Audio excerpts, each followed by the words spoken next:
Du nouveau pour la carte scolaire, les parents vont désormais avoir plus de choix pour inscrire leurs enfants en 6e. Ce que prévoit une circulaire publiée aujourd'hui par le ministère de l'Éducation. Nous allons en avoir le détail avec Lorraine Cusin dans un instant. Je vous rappelle que jusqu'à présent, les enfants sont automatiquement affectés dans un établissement qui dépend de leur lieu d'habitation.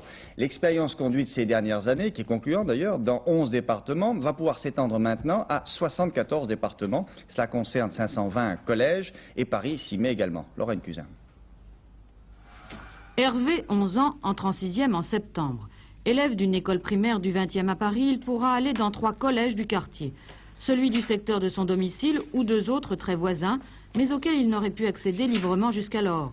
Ses parents entendent bien profiter de cette possibilité de choix. Si je regarde les 3 établissements qui me sont proposés, il y en a un qui est quand même plus proche du domicile, ce qui lui permettra quand même d'être plus rapidement à l'école, d'être plus tôt à la maison à la sortie. Et ma deuxième préoccupation, c'est de lui voir casser ses habitudes. Depuis la maternelle, il a pratiquement les mêmes camarades et il a plutôt tendance à se laisser entraîner. Ça nous arrive d'avoir le soir des petits mots sur les carnets de correspondance à ce sujet-là.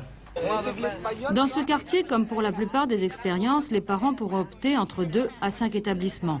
Un choix encore limité, 4 arrondissements concernés à Paris, et sur toute la France, à peine 10% des collèges. Et bien souvent, les établissements les plus réputés sont exclus des secteurs de libre choix. Bref, une opération prudente. Démarrons. Certains départements ont conduit des expériences les années précédentes.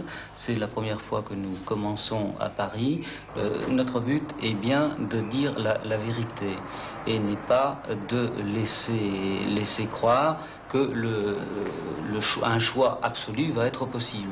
Nous serons obligés de tenir compte des capacités d'accueil, des structures des établissements et des contraintes qui existent. Pas question donc de voir certains collèges se vider au profit d'autres. Si un établissement est trop demandé, une commission locale composée de l'inspecteur, de parents, des chefs d'établissement et d'élus définira les critères d'affectation. Jamais les notes de l'enfant ne devront être un critère. Reste un problème, comment les familles vont-elles s'informer objectivement? Le bouche à oreille est pour beaucoup dans le choix des établissements. Les parents discutent entre eux, mais il y a des rumeurs qui existent. Sur la réputation. Sur la réputation, et ça c'est quand même regrettable. Les parents désirent une information plus transparente. Certains souhaiteraient même qu'on procède à une évaluation des collèges. De son côté, le ministère pour l'instant incite les établissements à mieux se faire connaître.